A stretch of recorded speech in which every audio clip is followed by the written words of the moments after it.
오늘만 사는 기자 장기입니다. 예, 금요일 2부는 이분들과 함께합니다. 노변 장기, 노영희 변호사, 아시아경제 장영진 기자 나왔습니다. 어서 오십시오. 안녕하십니까. 예. 어제도 제가 이런 이야기를 한번 했었는데 우리 코너 새로운 거 시작하면 꼭 이렇게 노변입니다, 뭐 장기입니다 이런 거 시켜요 우리 제작진이. 참 옛날 사람이 왜 똑같은 걸 맨날 하는지 모르겠죠. 이해가 좀 안 되는데.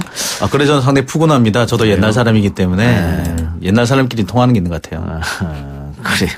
전 아무 말도 안 하겠습니다. 예. 자, 비서를 성폭행한 혐의로 재판에 넘겨진 안희정 전 충남지사가 오늘 항소심 법정에 모습을 드러냈다고 하는데, 자, 1심에서는 무죄가 나왔죠. 그렇습니다. 그리고 지금 항소심인데 여성단체에서는 결국 가해자 측에 유리하게 돌아가는 사회, 법적인 구조의 문제다 이렇게 얘기하고 있었는데, 결과 나오려면 멀었죠. 2심 이제 들어갔으니까. 2심이 이제 들어가긴 했는데 이번에는 그렇게 좀 오래 끌 것 같지는 않습니다. 재판을 4번까지 열고 일단 큰 문제가 없다면은, 그러니까 돌발 변수가 없다면은 4번의 공판 이후 선고를 내리겠다라고 했습니다. 그래서 지금 같은 순서대로 한다면 2월 1일쯤 선고가 나올 것으로 보입니다. 피해자 측이 왜 진술을 뒤집고 증거물을 없앴는지 신문하라라고 재판부에 요구했다고 하는데 이건 뭔 말입니까? 그러니까 오늘은 이제 그 재판하기 전에 그 실질적으로 지난번 1심 재판에서는 피해자가 1심에서 12시간에 걸쳐 증언할 동안에 왜 안희정 전 지사에게는 묻지 않느냐. 왜 본인에게만 묻냐. 그리고 도대체 안희정 전 지사가 어떻게 본인에게 동의를 구했고 정확하게 무엇을 합의로 확인했다는 건지 질문해야 되는 거 아니냐. 이제 이런 얘기를 했고요. 그리고 또 하나는 이제 휴대폰 폐기를 했다. 이렇게 지금 안 전 지사가 그랬다는 얘기가 있는데 그것에 대해서 왜 증거물을 함부로 없앴냐. 애정관계였다고 주장한다면 그렇게 애정관계로 보이는 연락을 주고받은 내역 같은 거를 살려둬야 되는 거 아니냐. 이제 이런 주장을 하면서 결과론적으로는 안 전 지사의 주장이 타당하지 않다. 이렇게 얘기하는 겁니다. 예. 2심은 금방 결론이 날 것이다고 이야기했는데 어떻습니까? 결과가 뒤집어질 가능성이 높습니까? 글쎄 이게 1심 재판이 뭐 그 찬성하시는 분 반대하시는 분 뭐 여러 분들이 계시고 여러 의견들이 있습니다만 1심 재판의 판결문을 꼼꼼히 살펴보면은 논리 구성이라는 걸 되게 치밀하게 했어요. 증거에 대한 뭐 여러 가지 채택이라든지 치밀하게 했기 때문에 뒤집는 것이 그다지 쉬워 보이지는 않습니다. 다만 그 안희정 지사 측이나 혹은 뭐 김지은 씨 측에서 어떤 그러니까 검찰 측에서 어떠한 확실한 뭐 아주 결정적인 증거를 내민다면 상황이 달라질 수 있는데 현재로 봐서는 그렇게 크지 않습니다. 앞서서 지금 말씀하셨던 그 부분은 이제 사실 안희정 공대위에서 지금 주장하고 있는 것인데 이게 또 실질적이거나 좀 더 뭐 결정적인 그런 주장이라고 보기는 사실 어렵습니다. 예. 그렇기 때문에 한번.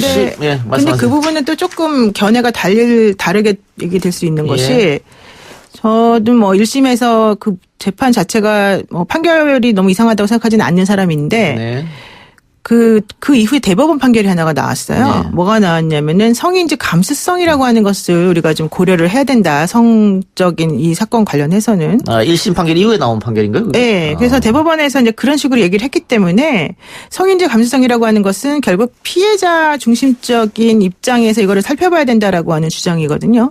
근데 만약에 그런 주장을 받아들이게 된다면 1심에서 그 성인지 감수성이 부족했다. 그 재판부가 판단하는데 근거를 삼는 것이. 그러면 2심에서는 좀 그거를 좀 살펴봐야 되는 거 아니냐라는 식으로 얘기가 될 수가 있고 그렇게 된다면은 김지은 씨 입장에서 이거를 업무상 위력에 의한 성관계의 강요 이런 걸로 볼 수 있지 않느냐. 이런 또 주장이 나올 수 있거든요. 그래서 그런 부분과 관련해가지고는 조금 달라질 가능성도 좀 있다. 이렇게 보는 게 맞습니다. 그 성인지 감수성을 쉽게 얘기하면 그 피해자 중심으로 재판을 해라 이런 이야기입니까? 그렇죠. 이제 그동안에 이제 가해자 중심 즉 남성의 시각에서 그 모든 관계에 대한 정의나 인식을 받아들였는데 이제는 그 피해자인 여성의 입장에서 받아들이는 것이 필요하다라는 게 대법원에서 이제 나온 물론 전원합의체 판결은 아니었기 때문에 그러긴 하지만 어쨌든 지금 이 사건이 만약에 대법원으로 가게 되면요. 지금 그 판결을 한 고 재판부에서 또 판단할 가능성이 높아요. 그래서 성인지 감수성이라고 하는 부분을 무시할 수가 없어서 그렇게 되면 또 2심이 달라질 가능성도 있고 또 하나는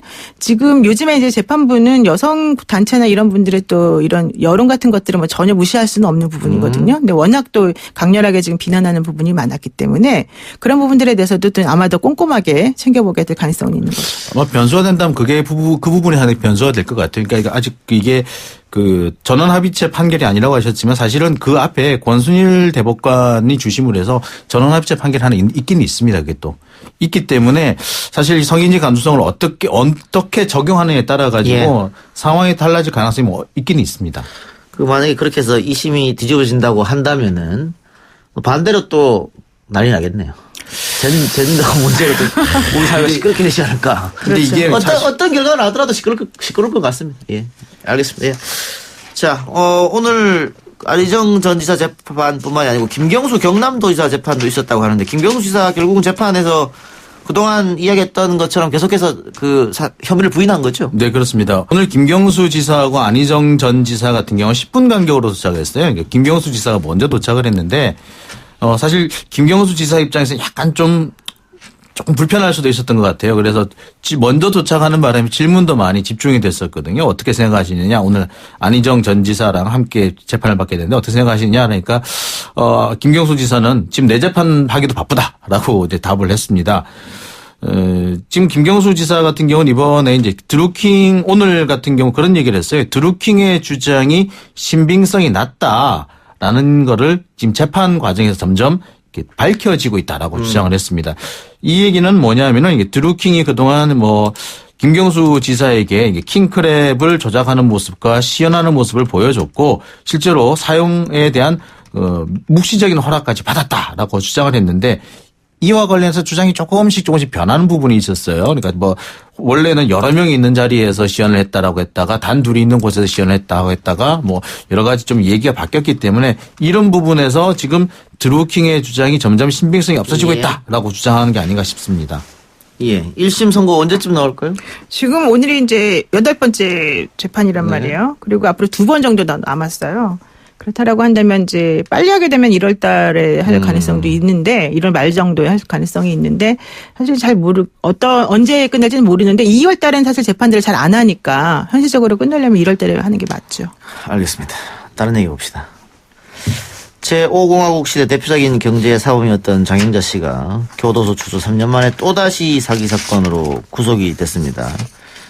80년대 이철이 남편이죠? 네, 그렇죠. 이철이 씨랑 함께 장영자 이철이 사건 일으킨 사람인데 당시 6천억이었느니 8천억이었는데 엄청났죠. 지금 글쎄 제가 초등학교를 다닐 때 장영자라는 이름을 들었었고요. 그때 큰손이라고 부르기도 했는데 제가 지금 내일 모레 이제 50인데 50이 될 동안에까지 이 장영자라는 이름을 또 듣게 될 거라고 생각을 못 해봤습니다. 가만히 꼽아보니까 이번이 벌써 6번째더라고요. 그래서 그동안 여러 차례 범죄 행각을 벌이고 다녔는데 가장 최초가 지난 1982년 6,400억 원대 어음사기 혐의로 이제 구속이 된 것이었습니다. 당시 많은 사람들이 이보다 더 있을 것이다. 신고하지 않은 사람들이 많다라고 추정했고요. 일부에서는 조 단위의 피해액을 아마 보이고 있을 것이다라고 했었습니다. 근데 조 단위면은 당시 가치로 조 단위면 어마어마한 돈이거든요. 당시에 지금 보면은 검사 월급이 50만 원이었다고 하니까 그런데 이철의 장영자 결혼식 비용만 1억 썼거든요. 그러니까 이분이 엄청난 건데 잘 살펴봐야 될 게 그렇습니다. 6천억 원대 혹은 조 단위다 그러면은 당시 우리나라 한 해 수출액이 100억 달러였거든요. 당시 환율이 1달러에 400원 정도였기 때문에 이 계산해 보면은 4조 원이었습니다. 한 해 수출액이. 요즘 환율로 하더라도 12조인데 그렇다면은 이 사람은 우리나라 한 해 수출액의 4분의 1, 좀 작게 잡더라도 10분의 1을 사기 사건으로 해먹었다는 얘기죠. 엄청난 사람입니다. 그래서 15년을 선고받고 복역을 하다가 1992년에 가석방이 됩니다. 근데 1994년에 또 140억 원 차용 사건으로 또 사기 혐의에 연루가 돼가지고 또 징역 4년을 선고받죠. 예, 그건 1차 사기하고 거의 범행 수법이 똑같습니다. 그렇죠. 똑같은데 2차 사기 저질렀고 그리고 수감된 뒤에 또다시 나와가지고 그때는 국권 사기 벌였죠. 예, 1998년에 광복절 특사를 풀려납니다. 그런데 바로 2년 뒤 2000년에 국권화폐 사기를 벌입니다. 이게 국권화폐라는 게 뭐냐면 우리나라가 1998년 IMF를 전후로 해서 새로운 화폐를 만들어내는데 그 국권 옛날 쓰던 화폐가 지금 그 환전이 되지 못하고 새 화폐로 환전되지 못하고 지금 쌓여 있다. 이거를 현금을 얼만큼 주면은 내가 이걸 주겠다. 뭐 이런 식으로 해서 사기를 친 거죠. 이 건 때문에 장영자 씨는 징역 10년을 선고받습니다. 그리고 아울러 1982년에 가석방 때 5년을 이제 그 집행을 안 받았는데 그 5년까지 합쳐져서 15년 동안 복역을 하게 됐죠. 그리고 지난 2015년 1월에 출소를 하게 됩니다. 그런데 또다시 3년 만에 6억 2천만 원의 사기를 또 저지르게 됐죠. 모두 이번에 걸린 사건은 모두 3건인데요. 액수는 많이 줄었습니다. 뭐 1,000억대에서 100억대, 이번에는 이제 6억대로 줄었는데 내용이 참 좀 구질구질해요. 이철희 씨 명의로 재산이 지금 남아 있는데 그 재산을 가지고 불교 재단을 만들려고 한다. 그런데 이게 상속세를 내야 되는데 현금이 없다. 그러니까 현금을 좀 빌려달라라고 해서 3억 6천만 원을 사기했고요. 그다음에 삼성전자 주식이 있는데 이 주식을 팔아서 돌려줄 테니까 좀 현금을 좀 빌려달라라고 해서 1억 원, 그리고 브루나이 투자 사기로 해서 또 2억 원, 이렇게 해서 6억 2천만 원의 사기를 저질렀다고 합니다. 예. 그 44년생이니까 올해 우리 나이로 75살인데 이번에 감옥 가게 되면 어떻게 되는 겁니까? 꽤 많이 받을 것 같은데 이렇게 이번에도? 되면 사실은 이제 이 사람이 15년에 출소한 뒤에 3년 만에 범죄를 다시 저지른 거라서 이 누범 기간에 속하거든요. 그렇게 되면은 또 사실은 상당히 장기간 구속될 가능성이 좀 높고 그렇게 되면은 뭐 80 넘기 전까지는 못 나올 가능성이 있는 거죠. 예. 그 원래 사기범들이 재범률이 높나요? 높죠. 보통 높죠. 뭐 정가 4, 5범 찍게 되는 거 같아요. 네, 그리고 특히 이제 장영재 씨는 워낙 화려한 언변과 이 미모. 그 예전에 그 메이퀸으로 숙대 교육학과 다닐 때 메이퀸으로 뽑혔었다 그러는데 특이한 에피소드 중에 하나가 교도소에 이제 수감돼 있으면은 사실 되게 좀 지저분해질 수밖에 없거든요. 가꾸지를 못하고 그러니까. 근데 이분은 막 얼굴이 반짝반짝 빛이 났다는 거예요. 다른 여성 수감자와 다르게. 그래서 왜 그러냐 그랬더니 마가린으로 이렇게 마사지를 하더라. 그래서 사람들이 전부 다 야 대단하다 이랬다는 일화가 있습니다. 특히 이제 사기 전과가 이게 재범률이 높은 이유는 또 이렇습니다. 이게 죽거나 다치는 그런 범죄는 아니잖아요. 그러다 보니까 사람들이 죄의식이 없는 경우가 많다 그래요. 그리고 사기꾼들의 대부분은 자신들이 범죄를 저지른다는 생각을 하지 않고 비즈니스를 한다 이렇게 생각하는 경우가 많다고 봅니다. 예, 장영자 씨는 본인이 감옥에 갈 때마다 자신이 피해자다고. 네, 자기는 비즈니스 했을 뿐인데. 억울하다고 주장했죠. 근데 이런 것도 있는 것 같아요. 어쨌든 장영자 씨가 뭐 당군 이래 최대의 사기 사건을 일으키면서 허명이라 그러죠. 어쨌든 이름을 알렸잖아요. 잘못된 이름이지만. 악명이라고 해요. 네. 무슨 뭐 코끼리 아니 저기 뭐지 타이거 호랑이도 아니고. 예. 근데 그러다 보니까 사람들이 찾아온 사람들이 있는 것 같아요. 조금. 예, 그게 사실 재밌는 사례가 있는데요. 그러니까 장영자 씨를 선생님이라고 부르면서 저도 선생님 같은 분이 같은 사람이 되고 싶다라고 하면서 우리 집에 조그만 뭐 방이 하나 있으니까 여기 와서 편히 쉬시면서 다음 사업을 한번 구상해 보시라라고 편지를 보내신 분이 있다고 그래요. 그건 최순실 씨도 그랬잖아요. 그때 재판 그래요? 받을 때 최순실 씨한테 막 격려 편지 보내고 막 엄청나게 팬레터 보냈다고 그러죠. 그러니까 아무래도 이런 장영자 씨 같은 사람은 약간 좀 환상 속에 사는 것 같아요. 그러니까 이분이 세상 물정을 모른다는 그런 지적을 받는 경우도 있다 그래요.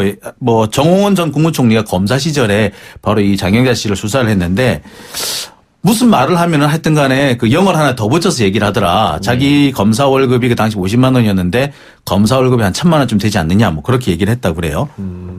아니 그 주변에 용돈도 굉장히 큰 금액으로 찔러주고 그렇죠. 있었는데. 검사 월급 50만 원일 때 한 번 가면 100만 원씩 막 네. 차비하라고 주고 예. 그랬다니까. 근데 이게 그 장영자 씨의 형부가 그 이규광 씨잖아요. 그렇죠. 전두환 전 대통령의 사위도 또 예, 있죠. 예, 저삼촌이고 이러다 보니까 그 당시에 사기를 칠 때 그 청와대 백이 있다 이런 식으로 좀 그렇죠. 냄새를 풍기고 그게 또 새로운 사기를 또 하게 만드는 또 요인이 되기도 했습니다. 그래요. 예, 장영자 씨 그 아들도 뭐 뺑소니 사건 저지르고 문제가 많았었는데 어쨌든 또 한 번 감옥에 갈 것 같습니다. 예, 마지막으로 하나만 더 해보고 마치죠. 서울 둥촌동 살인 사건의 피해자 세 딸이 아버지의 신상을 온라인에 공개했다고요? 네, 그렇습니다. 오늘 아버지의 실명과 나이, 사진을 공개를 했습니다. 이 세 딸은 이렇게 얘기를 했어요. 살인자의 신상을 공개한다. 사형을 바란다. 아유. 라고 했습니다. 경찰이 신상을 공개하지 않기 때문에 우리가 직접 공개한다. 라고 얘기했고요. 법적 책임은 두렵지 않다. 우리가 두려운 것은 살인자가 고개를 빳빳이 들고 거리를 활보하는 것이다. 라고 얘기했습니다. 이 딸들이 아버지의 신상을 공개적으로 공개하는 건 문제 없습니까?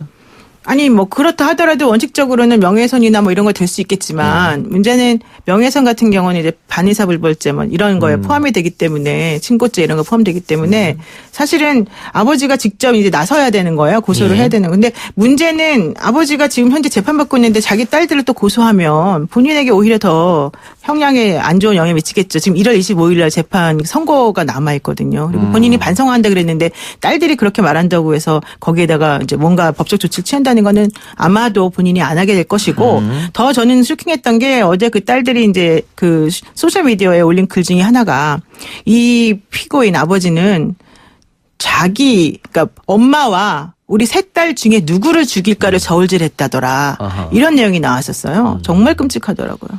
그래 오죽했으면 딸들이 또 아버지의 이런 신상을 공개했겠습니까? 그렇습니다. 그동안 예. 계속 폭력에 노출되어 있었기 때문에 네네. 그런 트라우마가 있었겠죠.